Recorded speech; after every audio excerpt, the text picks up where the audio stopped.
It occurred to me as I was driving today,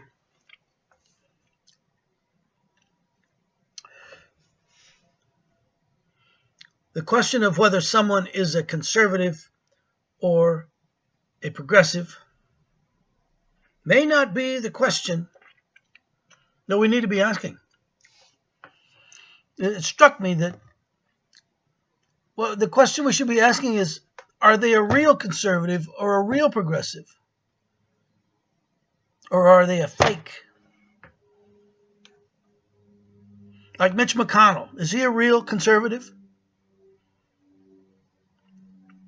He knows all the hot buttons and all the dog whistles to get the right wing behind him.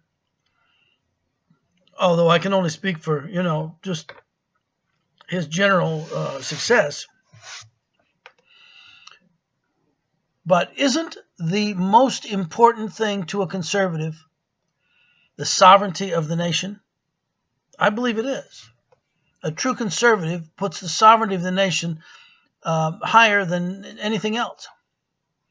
And yet Mitch McConnell has joined forces with Obama and all the Democratic leadership against the Democratic rebels, that 160 of them joined with Rosa DeLauro, the Congresswoman of Connecticut, who signed a letter of hers that they refused to agree to fast track. Fast track is unconstitutional by any honest assessment. If you don't know what it is, it's an idea that Nixon came up with to do an end run around the Constitution. Fast track says, Article 2, Section 2, Clause 2 of the Constitution, which I will quote, he shall have power to enter into treaties, that is, with other nations, provided that 2/3 of the senators present. In those days, travel was difficult, so they might not be there. But those that were, 2/3 of them had to agree to the treaty, or it didn't go. But Fast Track says 50% plus one. It's a lot easier. Now, why did the Founding Fathers require 2/3? Because treaties are the most important thing you can worry about. Treaties overrule the laws of the land. They have authority over all the laws that are passed by Congress. And so they have to be very, very carefully evaluated. But the people that want the TPP, the Trans-Pacific Partnership, that is to say the Chamber of Commerce, and the 1,001 foreign multinational corporations, they have no sovereignty, they have no respect to the sovereignty of any nation. Never mind just this one. They want to destroy the sovereignty of nations so that they rule, so that they have the authority, and nations are their servants. And they're almost there. If the TPP passes, it's going to devastate the sovereignty. And how can a conservative, how could a true conservative support that? Well, they can't. Giving up the power to make laws. Can't do it. Okay, now, on the other side, you've got progressives, quote-unquote progressives, liberals, that know all the hot buttons and the dog whistles for the left. And they use them unsparingly. But what do they do in the shadows? They're for war. Like Keith Ellison has been one of the most vigorous advocates of regime change. You know what regime change is? That's war because we feel like it. We don't like them guys, so we're going to overthrow them. Now, in Nuremberg, I should say Nuremberg, not Nuremberg, that's the German pronunciation. Our great Supreme Court Justice Robert Jackson was the chief prosecutor, and he and the British representative, I think he was like the judge, but I'm not, I have to look it up. But the principle that came out of Nuremberg was that aggressive war is the greatest of all war crimes because it encompasses, it incorporates all of the other war crimes. Without aggressive war, other war crimes either disappear or are few. But what are we doing? Ever since the end of World War II, we've been launching aggressive wars. And the people don't say anything, or not enough people, only a few. You may remember in chapter 18 of The Prince by Machiavelli, he says,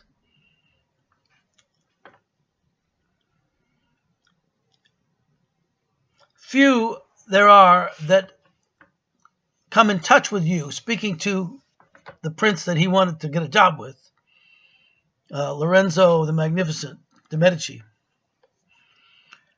Many there are that see you. Everyone sees you, but few there are that come in contact with you.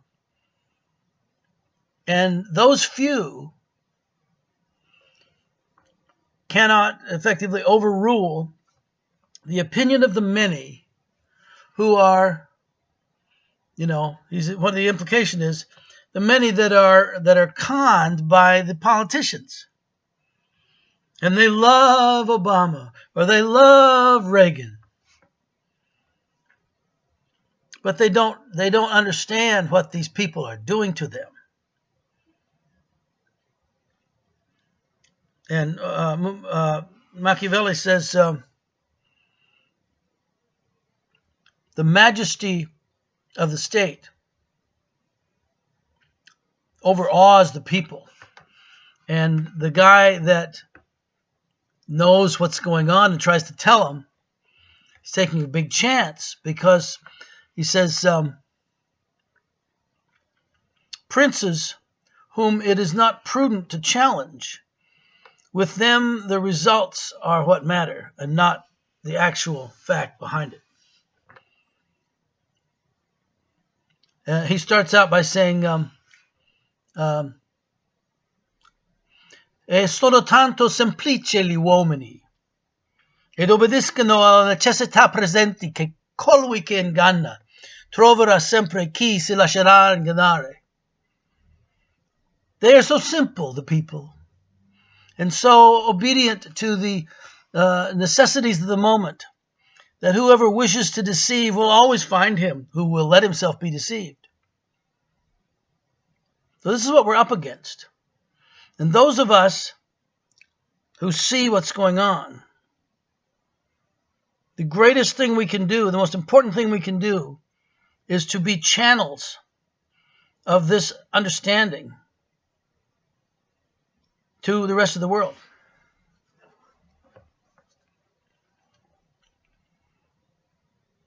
And if we can just get a critical mass of people that realize that the left is not left and the right is not right, they're corporatists, they're right in the middle, and they don't give a rat's ass about anything else. They want the money, they want the power, they work for Wall Street, they don't work for you, they work for Wall Street.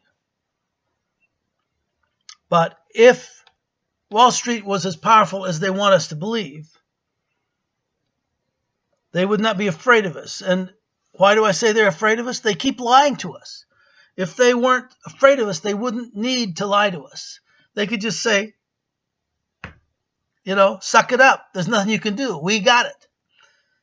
Like Thatcher almost got there when she says Tina is the watchword. Tina, there is no alternative. Even then, she was using indirection. But they're afraid of us, but not much. Why? Because we're divided. We think the right is awful, or the right thinks the left is awful. But if the truth were known, we got a lot more in common that we would like to see than they want us to realize. And we could set these differences aside, these lesser differences aside, and get a hold of the fact that they're taking our sovereignty away. Every one of us, everybody on both sides needs to realize the importance of our sovereignty is being taken away. If you don't have that, you don't have nothing. Now, corporativism, Mussolini called it corporativismo. There's a quote that goes around, which I wasn't able to find in that article in the Encyclopedia Italiana from 1934, I think it was, written by Mussolini with the help of the ideologue and historian Giovanni Gentile, that says fascism ought rather to be called corporatism because it is the marriage or the union of corporations and government. And it's interesting because if you read Kinser's book, The Brothers, about the Dulles brothers, he says that they loved Hitler until Allen began to realize that it was politically untenable. But even then, Foster just was very reluctant to abandon Mr. Hitler. Chancellor Hitler was just such a good leader. The thing they liked about the fascists is they pay their bills. If you pay your bills, the fascists like you. I mean, fascists like other fascists because they pay their bills. That was what the quote was. So, bejabers. If we don't start facing facts, we're not going to have any face left. Anyway, I'm gonna tie it off there. I would love to hear your. Oh, wait a minute. There's one more thing I got to say. The TPP is treason. That's strong language, but what is treason? Treason is defined as that is a citizen, a foreigner. You can't apply treason because they're not a citizen, but a citizen who makes war against the United States. He is guilty of treason. And or gives aid and comfort to those who do.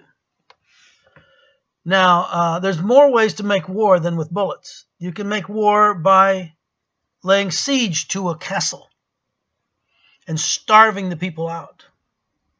That's what General Sherman wanted to do to the natives. He said, go out and kill all the buffalo. 50 million buffalo, kill them. Take away their food locker. We'll starve them to death. That's war. That's an act of war. Okay? Now, who can deny that? Siege is an act of war. Traditionally. And if you pass the TPP, you're taking away. What does an officer of the United States swear to do? To defend, to preserve, protect, and defend the Constitution of the United States, because without the Constitution, it's just a piece of land. The Constitution is what makes the United States what she is, or what she was supposed to be. And if you allow this kind of a travesty, the 11th Circuit, the cowardly 11th Circuit, refused to take on a lawsuit that said that, I think it was NAFTA, the ISDS functions of NAFTA, investor state dispute settlement language in NAFTA, but it's greatly expanded in TPP. Says that they have the power to sue the United States or any country or any state or city or county or anybody that is under the law, under the agreement of the signature of the bill it's a treaty. They say, oh no, it's not a treaty. It's a trade bill. Of course it's a treaty. Of course it's a treaty. You sign away the power of the country to another country, and they sign away their power to you. That's not a treaty? Come on. But the 11th Circuit says, oh no, that's a non-justiciable political matter, and we can't settle it because we're just justiciable stuff. It's a lie. It's a lie. And you know it's a lie. And we have to insist that it's a lie. We have to take it back. We can, but if we wait too long, it's going to get harder and harder and harder. So the TPP is treason. Obama is guilty of treason. All the Democratic leadership is guilty of treason.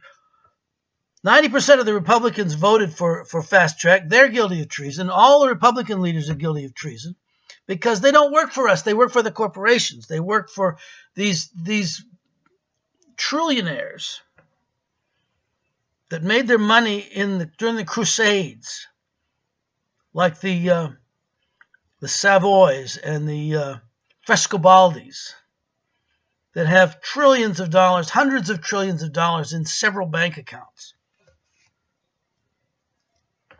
Many bank accounts. They own countries. They own the world. But they're afraid of us. That's why they lie to us. We are many and they are few.